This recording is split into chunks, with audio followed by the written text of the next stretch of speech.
चूंकि उसकी बचत 10 लाख से भी कम थी, इसलिए उसे दुश्मन ने नवनियुक्त अधिकारी की सेवा में भर्ती कर लिया। उसे मुख्य शयन कक्ष साफ करने का आदेश दिया गया, जिसे अधिकारी उसी शाम ले जाने वाला था। अन्ना गुस्से से भर गई। उसके माता पिता युद्ध में मारे गए थे और अब दुश्मन उसके माता पिता के कमरे को अपवित्र कर रहा था। राष्ट्रीय घृणा और पारिवारिक झगड़ों ने उसे उन वरिष्ठों के प्रति आक्रोश से भर दिया जिनसे वो कभी नहीं मिली थी।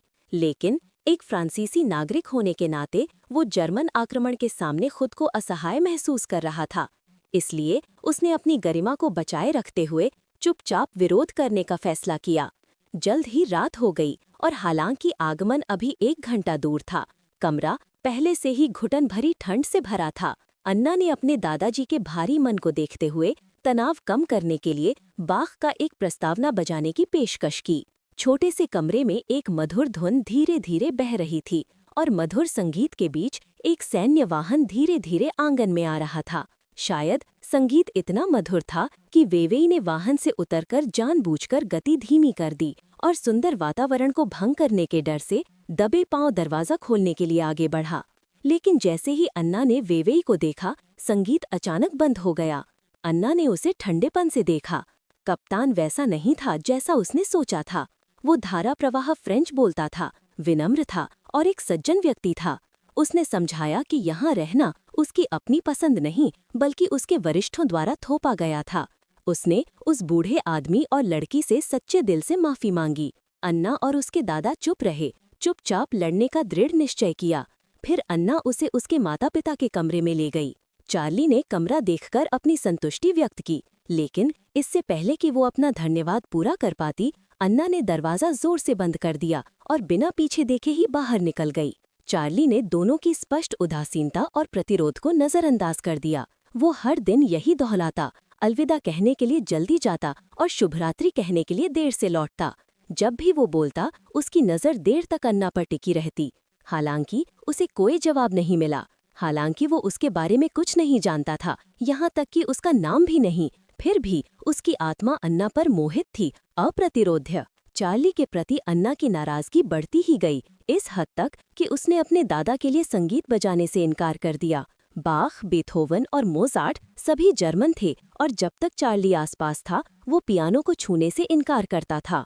अगले दिन अन्ना खाने का सामान लेने शहर गई, लेकिन बाहर निकलते ही उसे पता चला कि उसकी साइकिल चोरी हो गई है।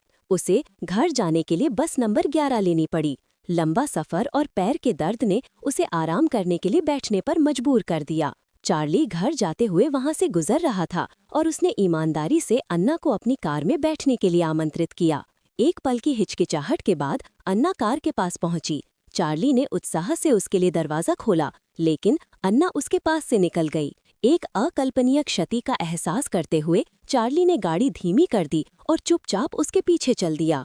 अन्ना का दृढ़ संकल्प देखकर उसने ड्राइवर को तेजी से चलने का इशारा किया। चार्ली के जाने के बाद अन्ना जमीन पर गिर पड़ी। हालांकि वो एक कमजोर महिला थी, लेकिन वो अपने दुश्मनों को कभी भी खुद को नीचा दिखाने की इजाजत नहीं देती थी। लेकिन प्यार की सच्ची भविष्यवाणी कौन कर सकता है? उस शाम चार्ली साधारण कपड़े पहनकर बातचीत करने के लिए बैठक में आया। हमेशा की तरह दोनों चुप रहे। चार्ली चुपचाप आग के पास बैठा खुद को गर्म कर रहा था और मन ही मन बुदबुदा रहा था। उसके माता पिता भी युद्ध में मारे गए थे और वो एक औसत दर्जे का सफल संगीतकार था, जिसने सिर्फ इसलिए सेना में भर्ती हुआ था क्योंकि उसके देश ने उसे ऐसा करने के लिए मजबूर किया था। अन्ना चुपचाप सुन रही थी। उसके माता पिता भी युद्ध में मारे गए थे और उसका आदर्श बाख था, जिसका चार्ली बहुत प्रशंसक था। वे दोनों युद्ध से नफरत करते थे, लेकिन सरकारी तंत्र के सामने उनके पास कोई विकल्प नहीं था। अंत में चार्ली ने फिर भी कहा, क्या तुम्हें नहीं लगता कि ये बेवकूफ़ी है? एक दिन एक पड़ोसी का बच्चा गलती से गिर गया और चार्ली उसे जल्दी से उसकी माँ के पास ले गया। अन्ना ने ये देखा और उसे लगा कि चार्ली दूसरे जर्मन सैनिकों से अलग है। उसने चुपके से लड़के से पूछा कि चार्ली ने क्या कहा था और उसे भविष्य में सावधान रहने की सलाह दी गई। उस दिन से अन्ना के मन में चार्ली के लिए थोड़ा स्नेह पैदा हो गया। वो चार्ली के घर आने का समय गिनने लगी, बार बार दरवाजे की ओर देखती रही। जब उसके दादाजी ने बत्तियां बुझाईं और आराम करने के लिए अपने कमरे में चले गए, तो उसने तुरंत उसे रोक दिया। चार्ली के इंतजार में उसका साथ देने के लिए उसने पियानो ना बजाने का अपना वादा भी तोड़ दिया। भाग्य से कोई नहीं बचता। बातें करते हुए वो अन्ना को देखता रहा। उसकी आंखें अनकहे प्यार से भरी थीं और अन्ना भी उसकी ओर देखती रही। उसकी सैन्य वर्दी उसके वीर शरीर को ढके हुए थी और उसकी टोपी के किनारे के नीचे उसका सुंदर और सुडौल चेहरा चमक रहा था। अन्ना की निगाहें ठंडक से कोमलता में, दुश्मनी से उलझन में बदल गईं। हालांकि उनका बाहरी रूप शांत था, लेकिन उन्होंने एक अशांत प्रेम का अनुभव किया। क्रिसमस के दिन अन्ना ने नया हेयर स्टाइल और हल्का मेकअप किया था, लेकिन उसने हुटोफो में अपने दादाजी के साथ शहर जाने से इनकार कर दिया। इसके बजाय वो लिविंग रूम में अकेली बैठी रही, मानो उस आकृति का इंतजार कर रही हो। जब वो नहीं आई तो बिना कुछ कहे वो चुपचाप पियानो के पास चली गई और वही बाख प्रस्तावना बजाई जो अन्ना ने बजाई थी। चार्ली के हाथों से मधुर धुन पानी की तरह बह रही थी और सुनते ही ऐना की गर्दन हल्की सी कांप रही थी। वो अपना दिल खोलना चाहती थी, फिर भी अपने दुश्मन से प्यार करने से डर रही थी। गाना खत्म होने पर चार्ली धीरे धीरे ऐना के पास आया, लेकिन वो बस उसके पीछे खड़ा रहा, उसके हाथ को देखता रहा, रेखा से एक कदम भी आगे नहीं बढ़ा। ऐना की इच्छा अंततः चकनाचूर हो गई। चार्ली ने उसके डर को पूरा किया। आखिरी क्रिसमस की शुभकामनाओं के साथ चार्ली जल्दी से कमरे से बाहर निकल गया। उसके भारी कदम धीमे पड़ गए। घर में फिर से सन्नाटा छा गया और ऐना के दिल में केवल पीली लहरें उमड़ रही थीं। अंधेरे में ऐना चुपचाप चार्ली के कमरे में दाखिल हुई। उसका अभी भी गर्म दुपट्टा उठाया और बेफिक्री से उसकी खुशबू को सोखने लगी। उसने चुपके से उसके खत भी पढ़े, इस उम्मीद में कि वो उसके बारे में कुछ जान पाएगी। बिस्तर पर लेटी उसकी खुशबू से सराबोर ऐना सो गई। एक गर्म तंद्रा उस पर छा गई। वो नींद में सिमटी रही जब तक खिड़की के बाहर एक कार की आवाज ने उसे नींद से जगा दिया। वो चिट्ठियां जमीन पर गिराकर भाग गई। जब चार्ली अपने कमरे में लौटा और बिखरे हुए चिट्ठियां देखी तो उसे अन्ना की भावनाएं समझ में आ गईं। अगले दिन अन्ना मछली की टोकरी खरीदने घाट पर गया और उसने चार्ली को पुल के किनारे इंतजार करते देखा। वो मजबूत और शांत भाव से उसके पास गया।